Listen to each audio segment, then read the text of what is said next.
And you're welcome back to the Pulse. Now, in 2017, President Akufo-Addo launched the infamous, if you want to call it, one district, one factory policy. The project is aimed at making the country sufficient and to do away with importation and export of raw materials. Through the Ghana Exim, of course, some financial assistance was handed over to indigenous companies. But in our latest Hotline documentary, One District, Some Factories, it is appearing that some of these companies are beginning to fold up for a particular reason. Let's find out more. Diana Bequin was Asia Dubia's colleague at Casa d'Europa. She sits under a hut in her farm, wondering where the next meal will come from. We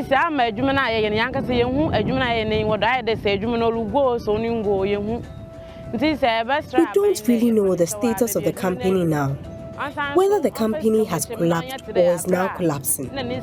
We are imploring government to inject funds into the company for it to run again. When we started this job, we were receiving our salary every month. Now, we don't receive salaries anymore, and so we are unable to support our children's education and their upkeep. We are just pleading with government to intervene.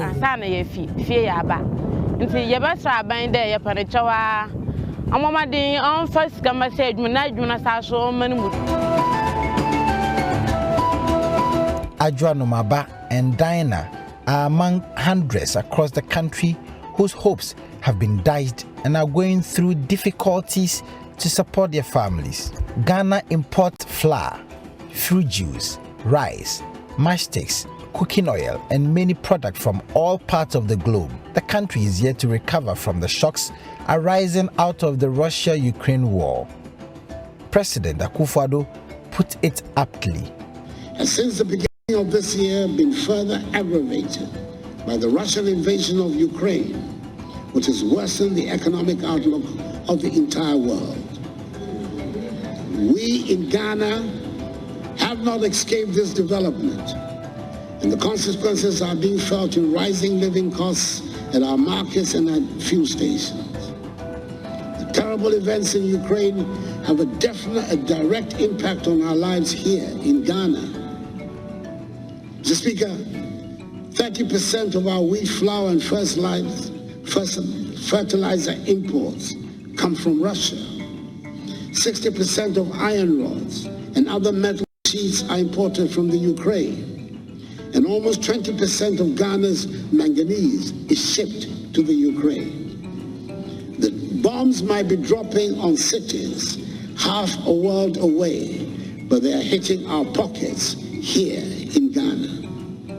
Even so, we have managed to ensure that fuel supplies have not been disrupted, unlike in several other of the world. Deficits, difficulties we face, the raft of measures we're introducing to bring relief and restore us to economic growth. But will this position ever change? According to the Ghana Trading Statistics, in 2021, Ghana's import of goods stood at $22.13 billion, a 77.55% increase from 2020.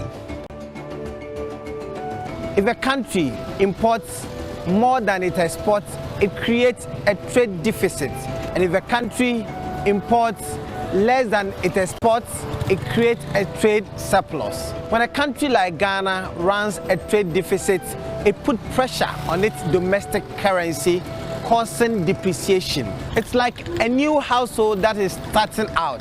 They need to borrow to buy furniture, to buy a car, to buy everything there. Their income isn't enough to cater for everything that they need in that particular household. That has become the lot of Ghana. The woes of the one district, one factories are not limited to Casa d'Europa and Petersfield and Reed Group Limited. There are dozens of such factories across the country that are in the same state as the ones in the central region. Ghana has been importing cylinders for many years, But this huge importation of cylinders should have changed with the establishment of the cylinder manufacturing company located in the Ewutu-Breku district. When we did all the analysis, looking at the benefits that they were giving us, at the end of the day, our cost per unit of the product came even lower than what those who were importing from China were actually getting. So immediately we began our operations and we put our price out. This problem of import substitution, most of the people who were then importing immediately then decided to shift towards us. So at least in our presence immediately killed a problem that this country was actually faced with in the area of cylinder importation. Everything was fine up to the time when I think the Chinese themselves, because basically most of the people who were importing the cylinders were doing that from China. Some of the factories there who felt that immediately they realized the demand on them had reduced and people were rather concentrated on that in Ghana. Then they mobilized and brought a factory here to come and compete with us. The patronage of the cylinders was huge, but today the company is out of business. Philip Asifwa is the CEO of the company. These Chinese, they just came in, took over the market, cut the price down, and probably they are doing this for some time. So they realize that the Ghanaian factories have died down. Once we die down, they will come back. And what that means also is that in the future, 2 years from today, don't be surprised that they will be in charge of cylinder production in this country. And when we are suffering, we are struggling, we are talking about exchange rate challenges, they will pack their dollars and take it away. In times like this, when a Ghanaian from Okainshi has set up almost a $10 billion factory. So that is the challenge we are faced with. When we were about to set up our factory, we met Tampuli, the then MPA chief executive, in his office, and he told us plainly that this area we are moving into is purely reserved for Ghanaians, 100%. They said it's part of the downstream petroleum industry, purely reserved for Ghanaians. They even warned us that even if we start, and in the course of time they discover that there is a foreign interest, they will stop us. Now, and Ambasoka man, Ghanaians, we have come together, mobilized and built the factory.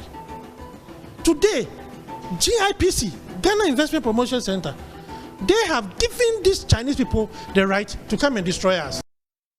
Well, so the man in your pictures there, Philip Asifwa, is joining us in studio now. Good afternoon to you, sir. Thank you for your time here on the Pulse. So you are trying to explain what's happening to your industry as we speak. Of course, government through the Exim Bank has given you that ample opportunity to operate, and yet the Chinese company you are referring to appears to be undermining that.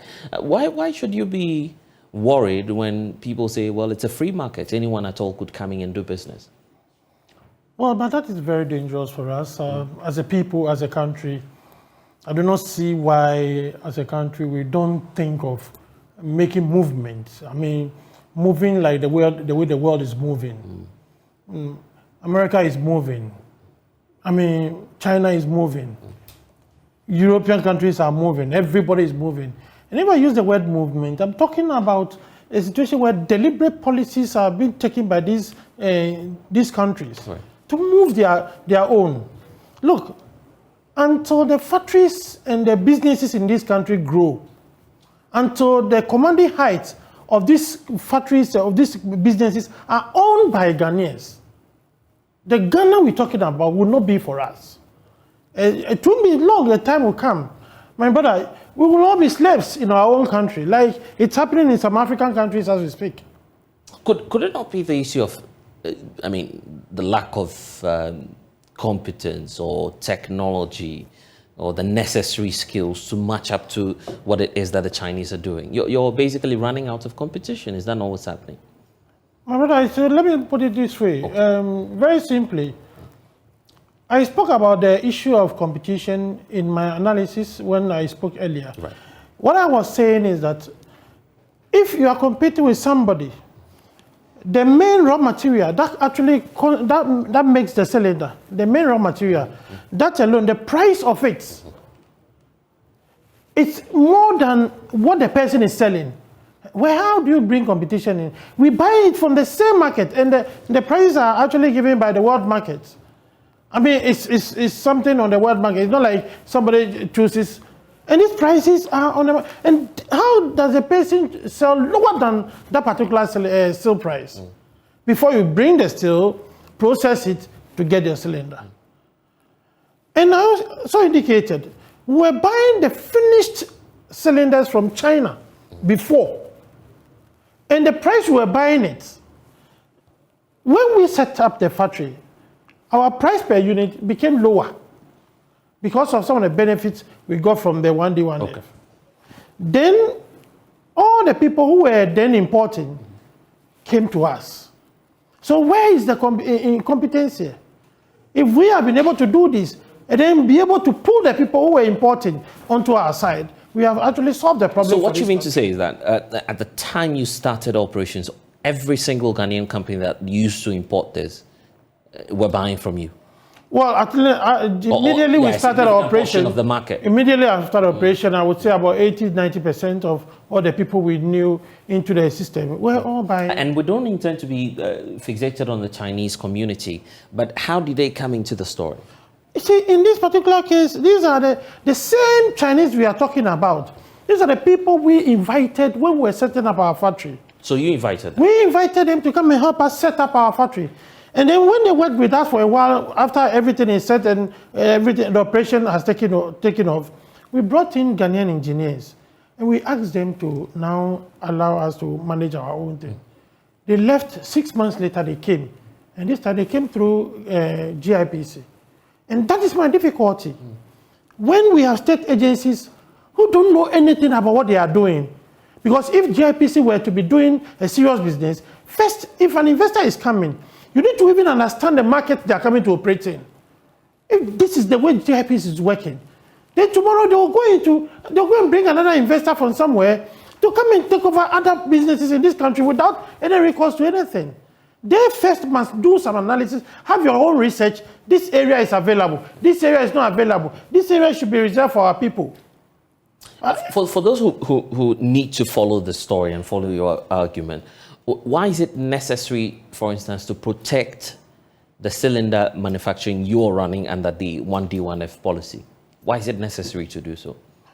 Well, if you say necessary, the cylinder production itself, as far as I'm concerned, initially in Ghana, it was only two companies. That was the Ghana Cylinder Manufacturing and then Sigma.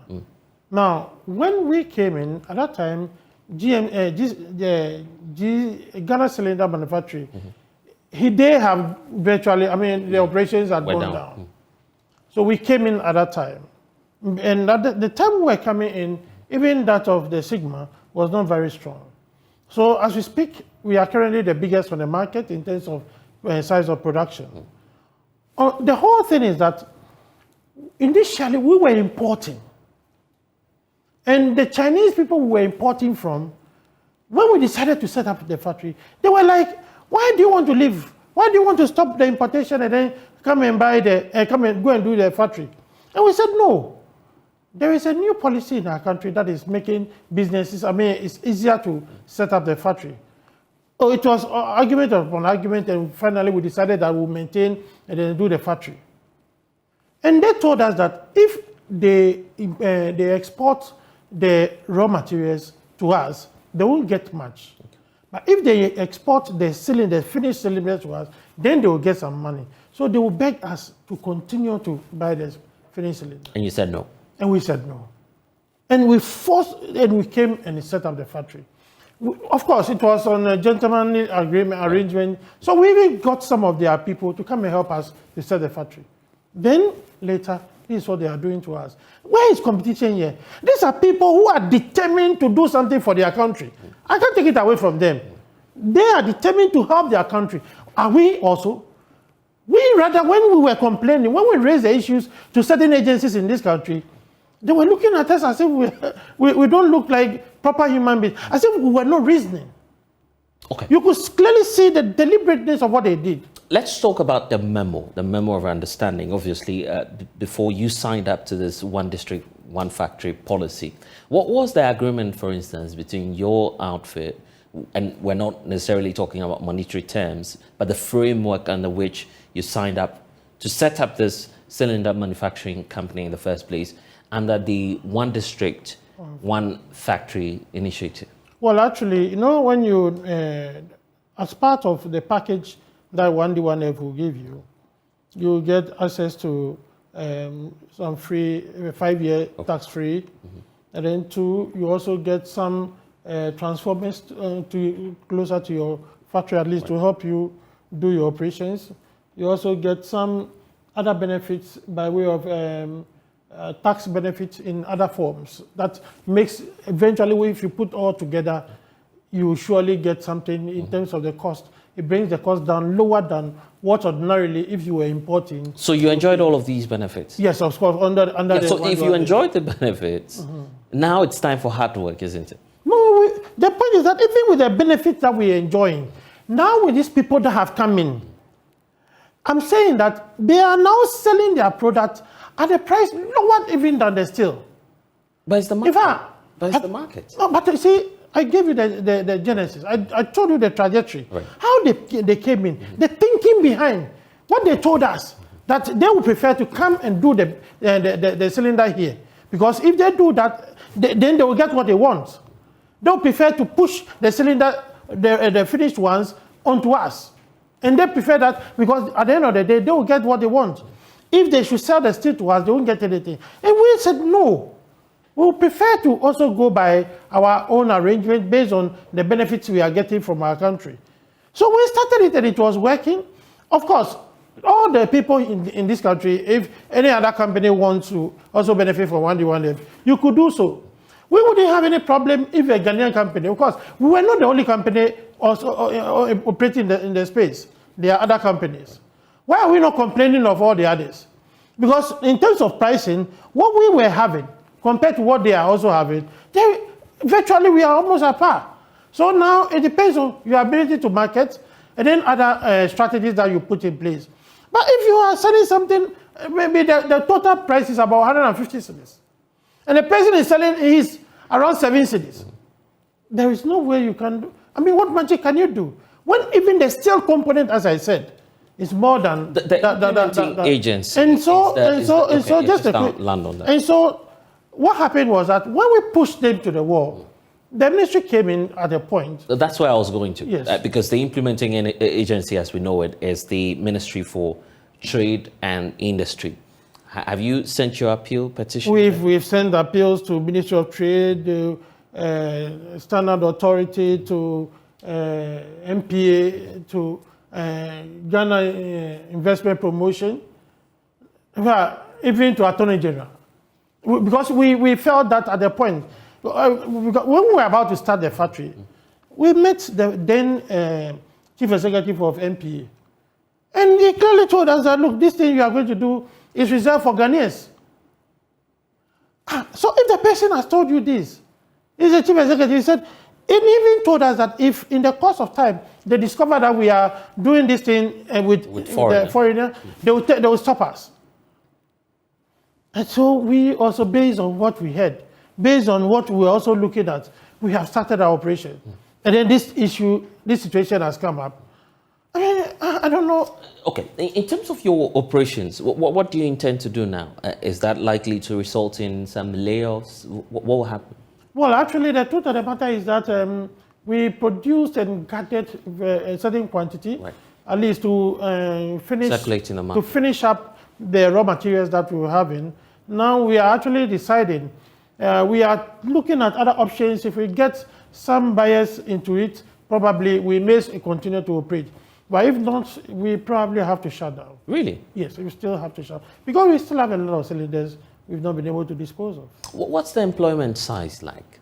The total employment, let me say directly, we are looking at between 150 to 200. But indirectly, if you add the distributors and that one, we probably may be hitting around 300. So potentially 300 people may be sitting at home doing nothing. Well, let me say directly, so the almost 200 people that we are working with Yes. definitely will have to go. That one, there is not. These are people who are, and the whole thing is not just about the employment. Well, someone will tell you, oh, but the Chinese people, they have set their factory, they're also employing Ghanaians. But it's not only that. It's also about, I mean, that is what pains me as a Ghanaian, to see managers of various agencies or states not sharing the ideas or not actually seeing what you are seeing, that this country has to move on. It's all about something in their small corner. And because if you tell me that it's all about employment and then you get some, then it means you don't understand what it means. Even what happened to our city recently, where foreign companies had to take away their dollars. That means you don't understand anything. And I don't want to mention names of certain institutions and the kind of things they said to us. Today when I see them, I just engage them as usual, but I know that I am in a situation, I'm in a country where we have a problem. I'm not here to pinpoint one specific person, but it looks like the people we are dealing with, those who are managing the system. I'm not talking about just the politicians. I'm talking about even the public servant, those who are managing the system. They have no idea where this country is supposed to go to. Well, the way they talk, the way they speak. Look, we were asked to write to Ghana International Trade Commission. Right. We looked at the matter, we said, look, we are tired, we can't go, we won't do that. If MPA, GSA, Ghana Standard Authority, yes. Ghana Investment Promotion, if all these three agencies don't have anything they can do, they cannot say anything, but they will come and say things that will support the other people, they will continue to operate. I cannot stop anybody. You understand? The pains that we are going through is about our investment. But brother, there is always an alternative. I'm not talking about myself. But if it is the belief of some people that, oh, let's do it so that these guys will lose. Look, I've trained myself enough. I have proper qualifications. I do my side consultancy. I get what can keep me. Some of them, I am in terms of whatever they can, but that is how it is. We must help. So when we are doing these things, it shouldn't look like, who is this guy? I mean, it's very sad. You feel sad as a Ghanaian? Oh, seriously, with what is happening, my brother, I expect that an initiative like this, that the president brought, the benefits that it gives to factories, I expect that this benefit will rather help to push the country to a better level. Not what we are seeing. Not where, let me say, those in the system, agencies, will sit back and look at you and say, no, let's leave them. They don't know. These people too, they are also bringing some kind of employment. So it means that we have a problem. Because that is the difficulty I have with agencies like GIPC. What would you say to an individual who walks up to you to say, well, this is a unique case that you find yourself in? Have you spoken to others who've benefited from this one district, one factory policy? Are they facing? I think I indicated that in our opinion, we don't have a problem directly with 1D, 1F as a problem. We have a problem of a foreign invasion. But the system must be in the position to protect us. So we don't have, of course, it's because of the 1D, 1F benefits. That is why we are now able to at least get our pricing at a level where we are now able to cut the imports and even get people to stop importation and buy from us. But what we are seeing, it goes beyond that.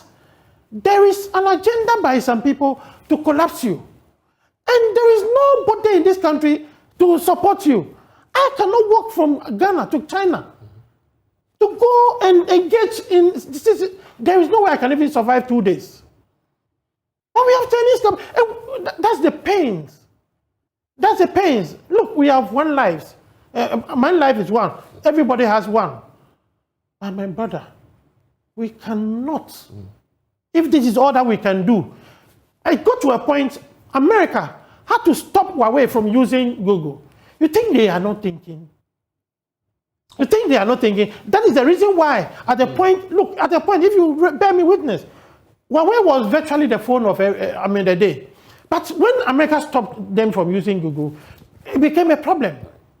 The same way, if a country wants to stand, you must take deliberate policies, and you don't allow people to come and destroy it. Philip, we need to go. I feel your pain as well, but let me give you the opportunity to speak directly to those in authority. What will be your message and appeal to, for instance, let's start off with the president. What will you tell him? Well, I would be happy if the president will hear me this afternoon to let him know that the factory that he opened some time ago, about the 2nd of September. Oh, he was there himself? Yes, he was there himself. Right. The factory he helped to open, he himself commissioned on the 2nd of September 2022. That factory currently is struggling and is actually being mismanaged or mishandled by foreign invasion activity, and we don't have any option. We don't know what to do. The agencies under him that's supposed to help us, like Ghana Investment Promotion, like NPA that I expect also to come in, like the Ghana Standard Authority, these agencies tell us that they have nothing they can do to help a factory in a situation like this. And this is not personal to our factory, right? But it is something that we should, as a country, begin to think of. If this factory collapses, we will continue to survive. Philip, thank you for joining us, and I'm sure that we'll have this conversation again.